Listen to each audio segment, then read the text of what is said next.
Welcome to the Unblock Your Business podcast.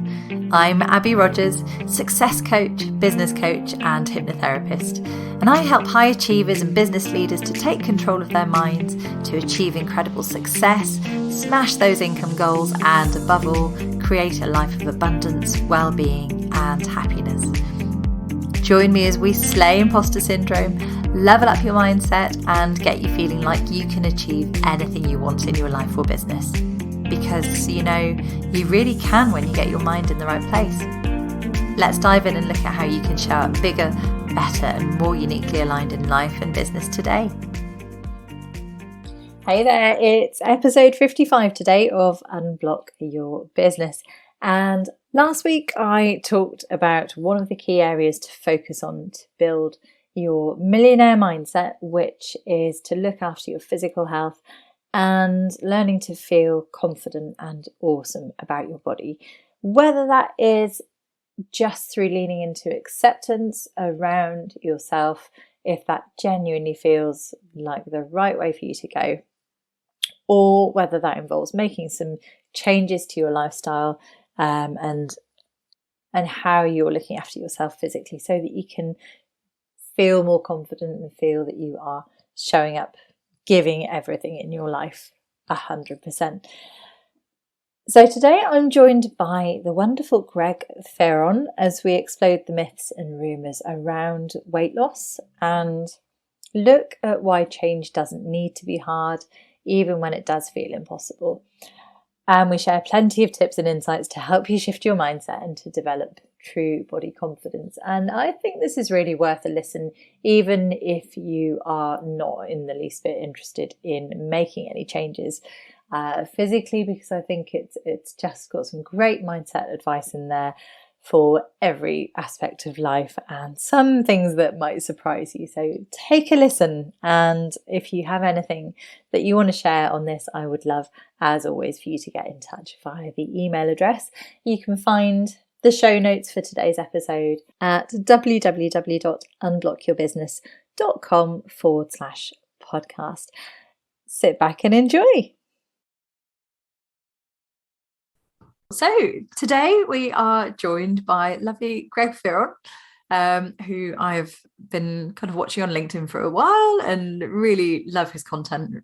Lots and lots to say in terms of fitness and nutrition and looking after ourselves and our bodies. So delighted to have you here with us today, Greg. And do you want to jump in and tell us a bit about you and what you do and how you got there and the whole shebang?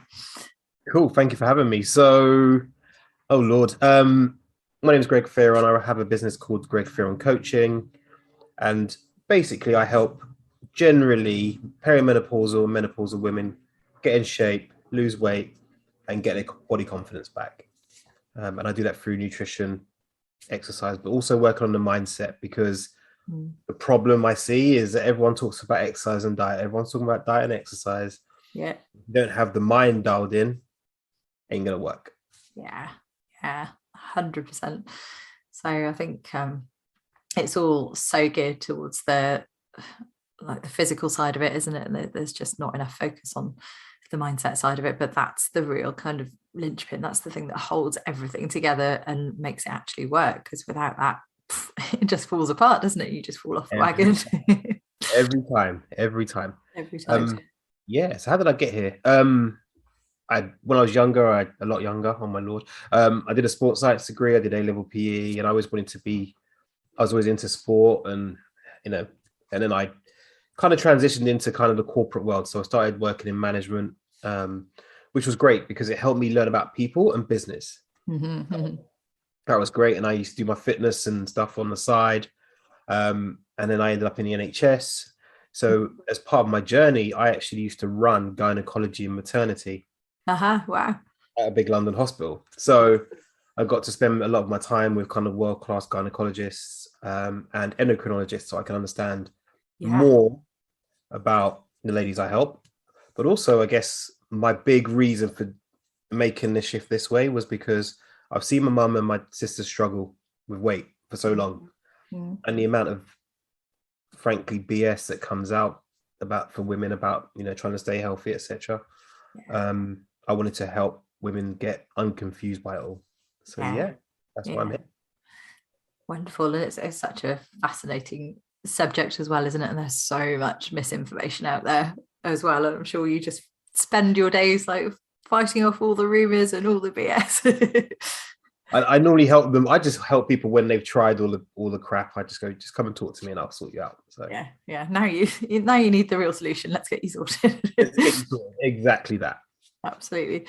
So what was it that kind of led to working with professional women in particular? Do you think it was just seeing your mum and your sister struggling and thinking, I really, really want to help other people who have been through that same thing? Or There's a combination of that, and also I just found that people would come to me and they were just generally women, 30s, 40s, 50s, just wanting to, get in shape. And that's, I guess, how I grew my reputation when I had a boot camp and my more in-person business and stuff. And then because I've been in a corporate environment at fairly senior management level as well, I understand some of the struggles of trying to marry up work, career, etc. So it just, all of that experience and all of the other stuff I've studied, it just kind of comes together.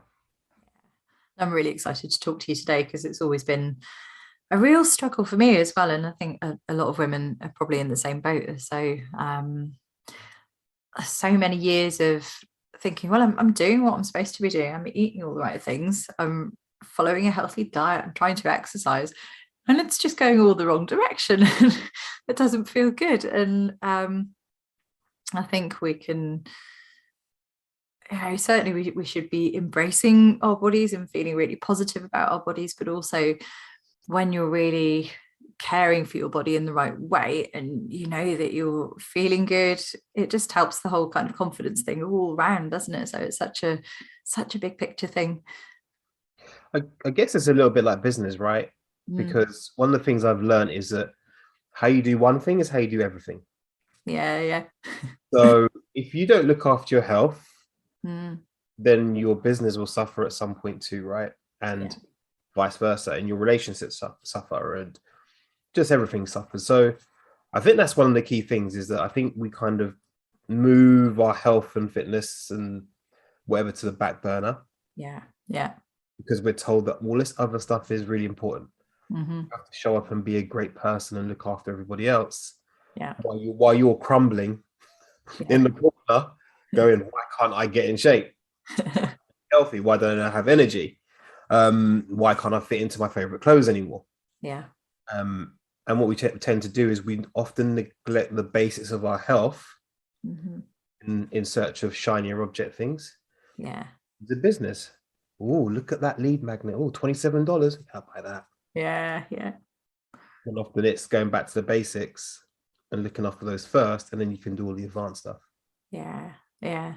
It's so hard to pay attention to ourselves sometimes, isn't it, with those distracting shiny objects. And I think just the way that we're kind of trained and conditioned to be as well. I think there's a lot of that, like put yourself last, look after everybody else first, there's no time for you. And we've kind of assumed this narrative, and that's how a lot of women feel. And then they just don't have the energy to look after themselves because they're so knackered from running around after everybody else all the time.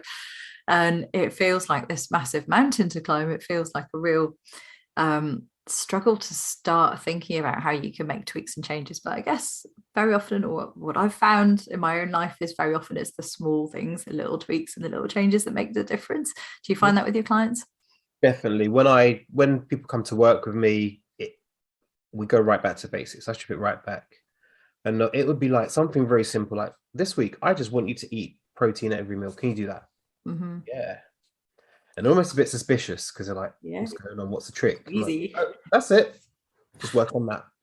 But you alluded to something else that's really important, I think. When I'm working with clients, often what I found is, like you said, for the ladies I work with, they're just stuck and they can't understand why. And most of their coaching actually ends up being understanding the stories they've got in their heads. Yeah. Self-worth, value, things that have happened in their past with parents, friends, partners, which all culminates in this thing about, well, I don't deserve to be put first. I'm not worthy about being healthy. Yeah. So I guess that's the approach I take, is like, we can do the nutrition stuff. That's easy. Yeah. What's going on that drives the behavior? Mm-hmm. Because that's the key. If we can't understand that, then we're going to always struggle. Yeah, it's a really interesting one, isn't it? And we also can end up attaching a lot of self-worth to this like imaginary future. One day when I'm 20 pounds lighter or whatever it might be, one day I'll feel worthy, whereas actually we've got to build that self-worth early on, haven't we? You've got to have it now, and then you can lose the 20 pounds. Everything else becomes easy. Yeah, for sure. And you said something really interesting a minute ago about it being hard. Mm-hmm. So even if we listen to the language that we use of ourselves, whereas it's a struggle, it's hard to lose weight. It's not.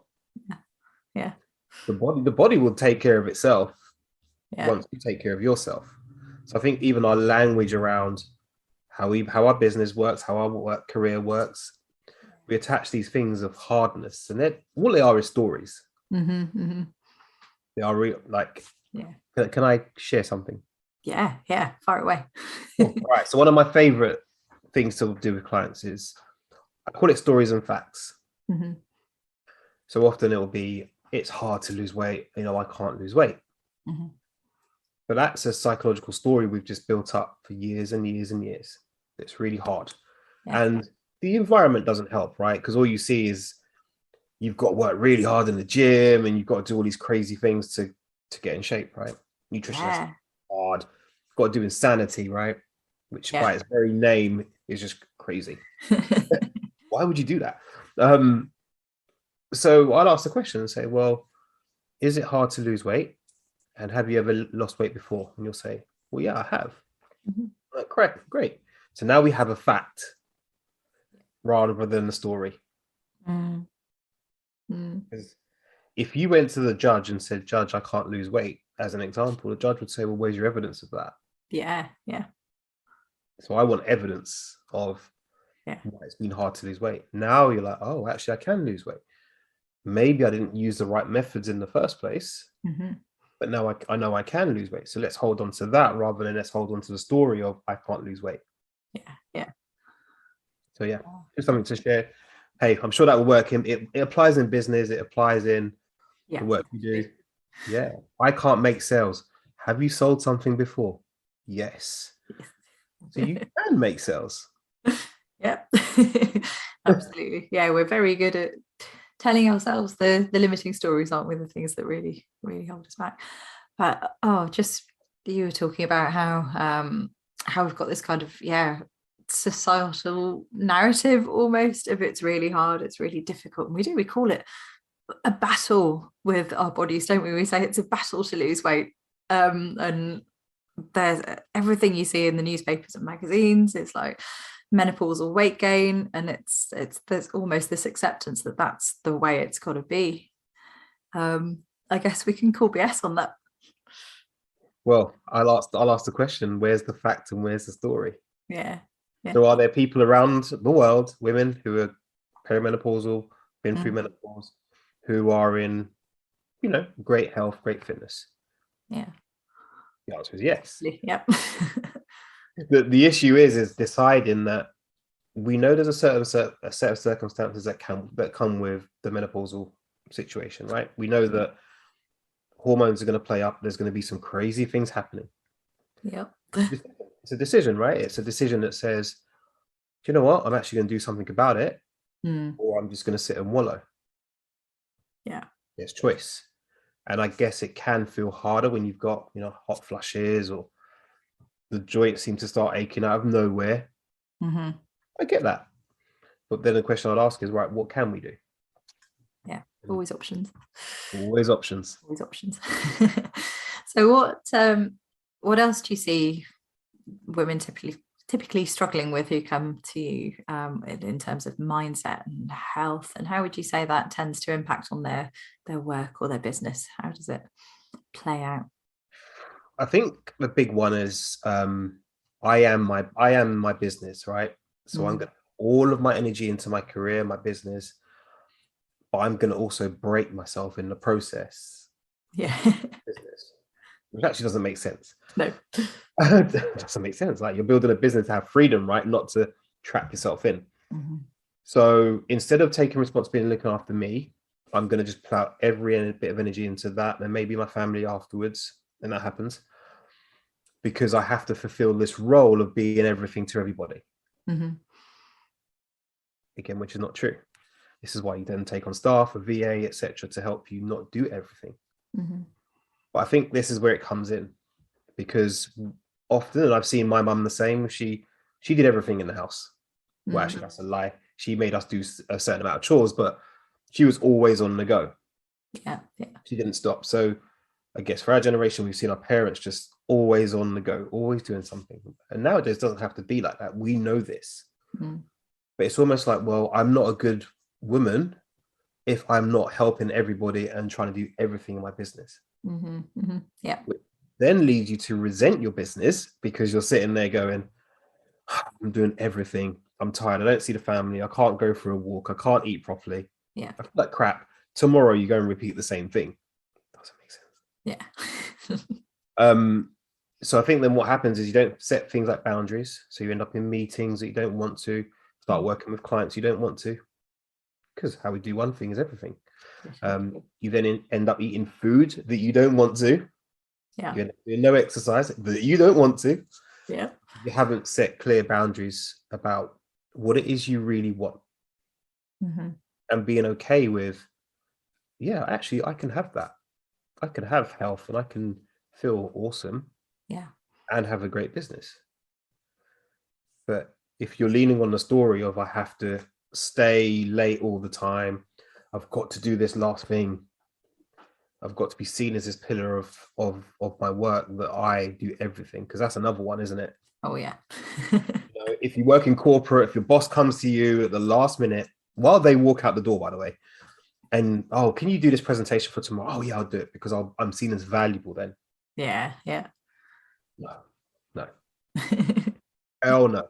I've done that. You can have that back. yeah, have that back, or it's the conversation is, hey, I'm finishing in half an hour. I tell you what, I can have it done for another time at this time. How does that work? Then it's in someone else's court. But I think women that I worked with have never been taught to coach their bosses. No. Coaching is a skill. I think asking the right questions of people to get them to understand and open up. So that's probably one of the big things, is there's no barriers. There's no kind of, who's my identity? Mm-hmm. Yeah. And often you'll hear, I'm a mum, or I'm a wife, or I am the owner of this business. Actually, no, you've got a name and you've got dreams and you've got goals. So what are they? Yeah. But they get forgotten behind looking after the children, looking after the business, etc. Yeah. Like all that confidence gets swallowed up and we kind of forget that we mean anything outside of all that. So so I guess it's really empowering working with your clients and seeing them, really empowering for them to discover that they can put themselves first and to start focusing on them for a change. Do you notice that really builds confidence in other areas of life for them too? Definitely. One of the things I often have the conversation when someone comes to work with me is, does your family know that you feel this way about yourself? Like, have you ever expressed how you feel? Mm-hmm. Like, well, no, I haven't. I'm like, why? Well, because I feel like I'm going to look like an idiot. I'm going to feel silly. So I'm like, well, the people who sit around the table with you every night, the people that love you the most, right? Well, yeah. Okay, then. So why wouldn't you do that? Because if you love them, you have open communication. Mm-hmm. So go and talk to them. What? Like, yeah, go and tell them how you feel. Mm-hmm. And the changes that you need their help with. Because that's your team. Yeah. And if you're fighting every night without your team, then you're going to struggle. Yeah. It's often like we're so afraid of changing in front of those people that we love as well. I think that we're kind of almost scared that if we admit that we're struggling, or we admit that we'd like ourselves to be different, we kind of worry that might somehow make them not love us anymore and might frighten them off. But that's not going to happen, is it? Not in a million years.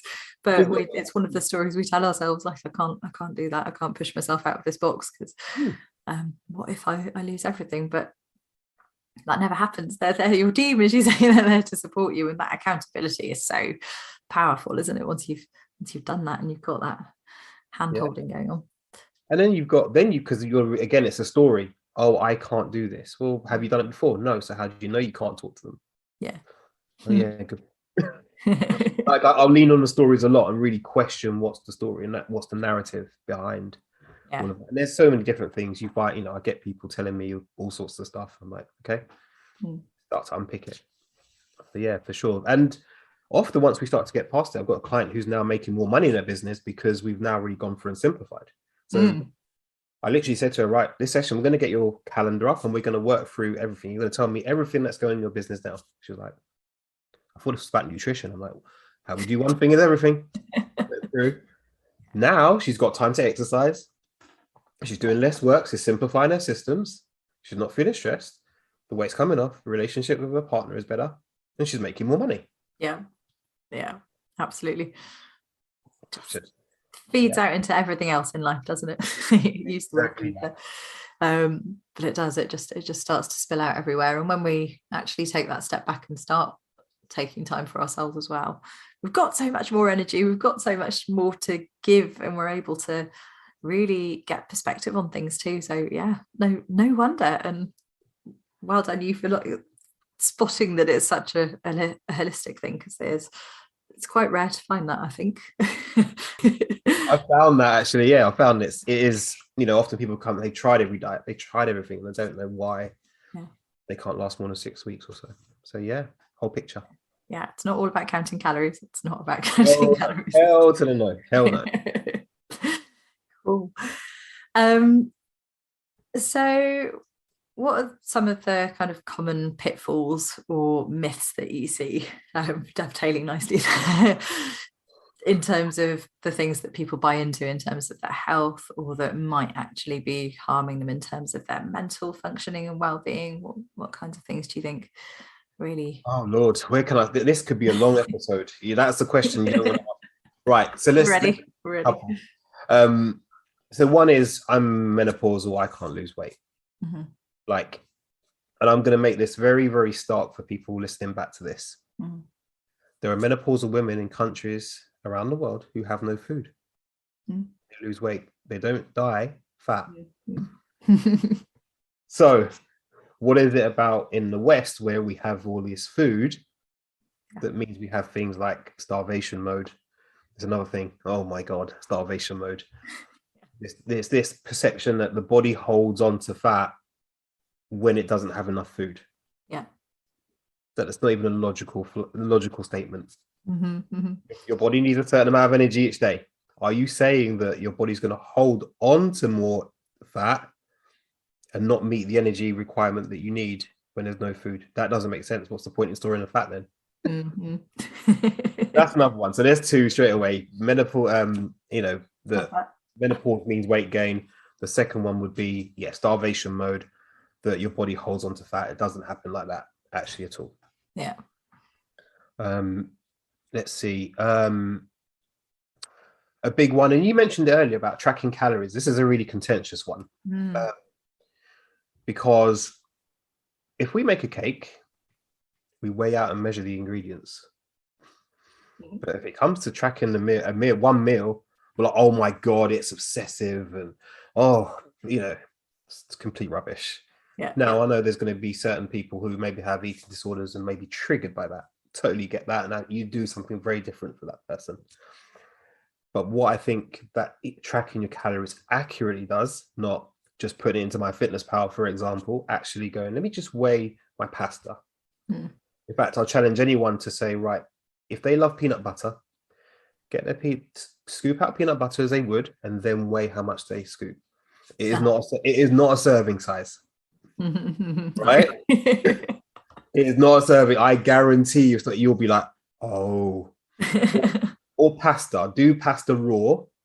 And people are, oh, I see now. Yeah. It's scary, but I think tracking calories makes it real. It's evidence. And what we have to do is remove the emotion around it. So tracking calories is bad, and all the rest of it, that needs to go as well. I think the last one I quote now is, oh Lord, carbs are going to make you fat.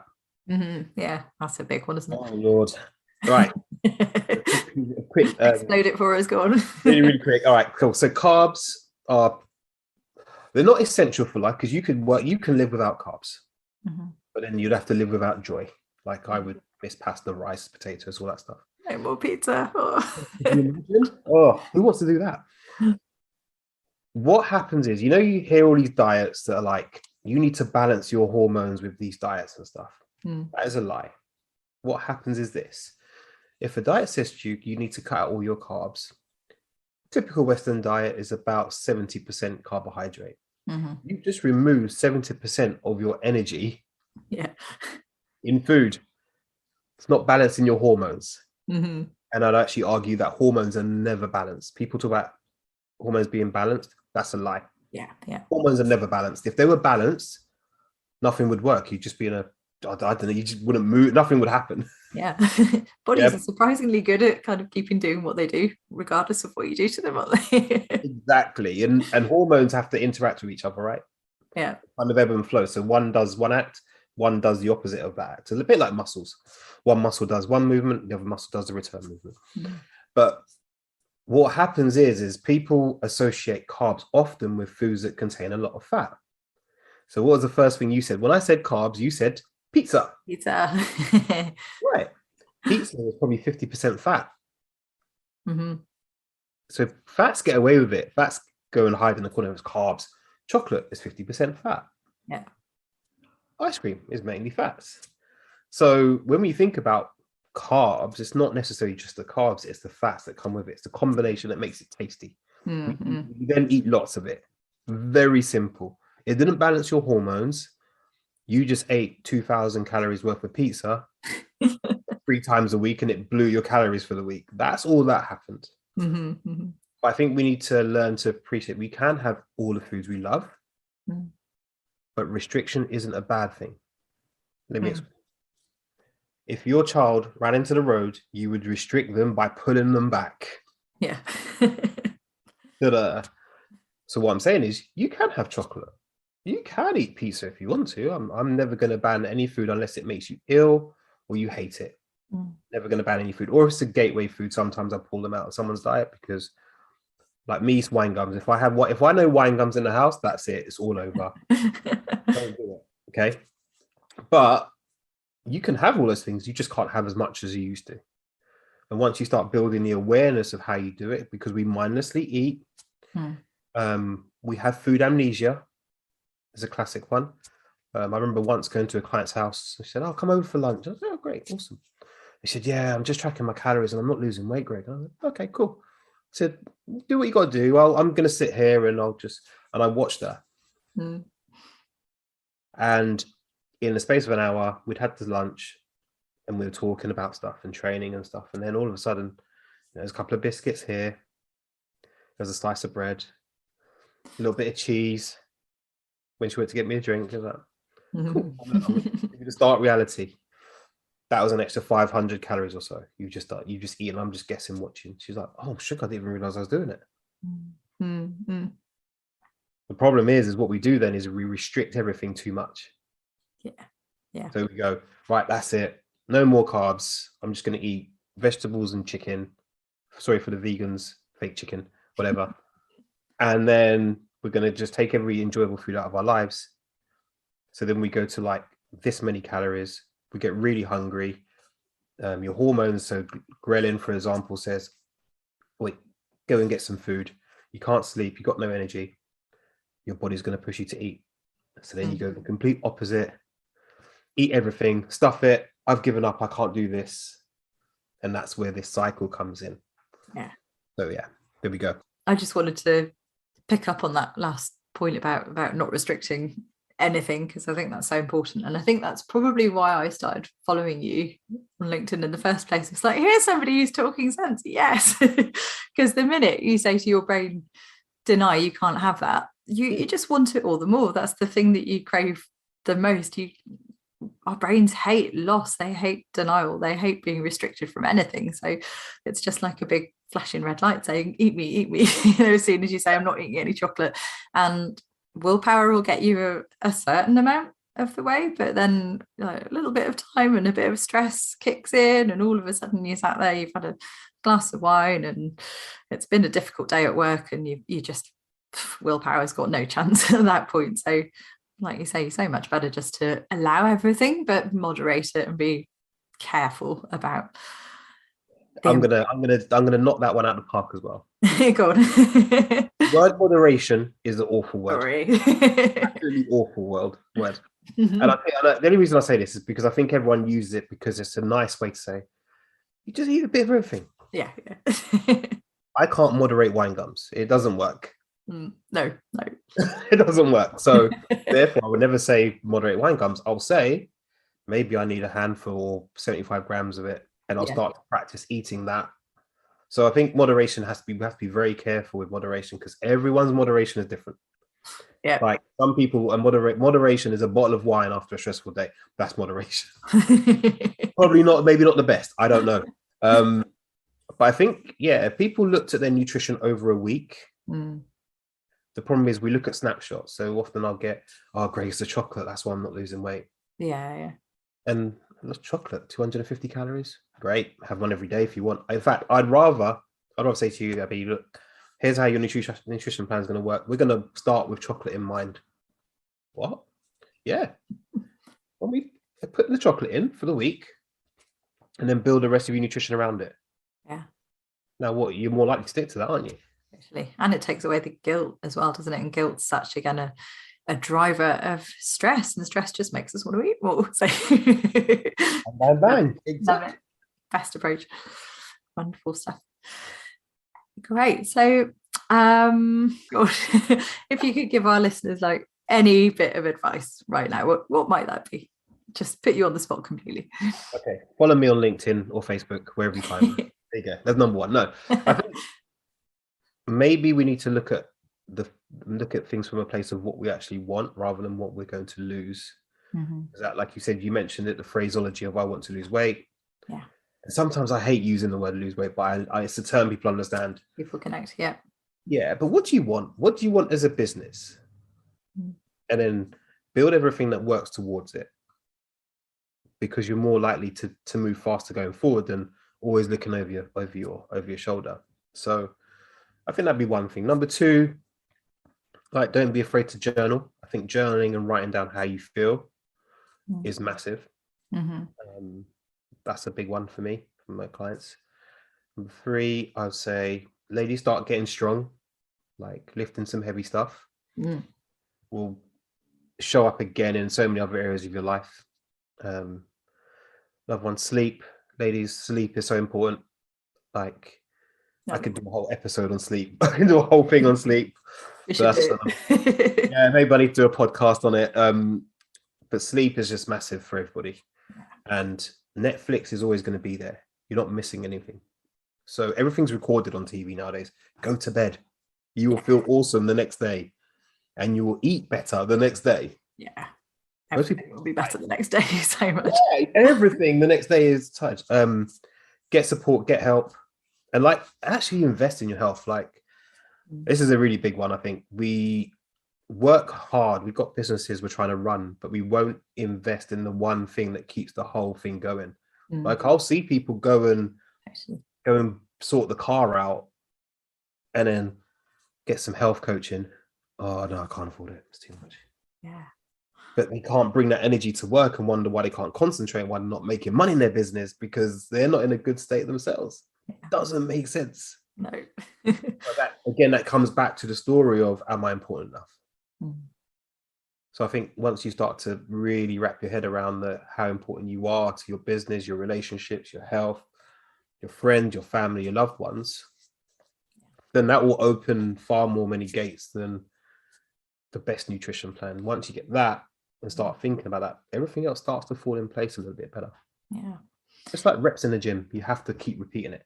Yeah. You don't do an exercise once, right? You just repetition, it gets better. Wise words. Love it. Thank you.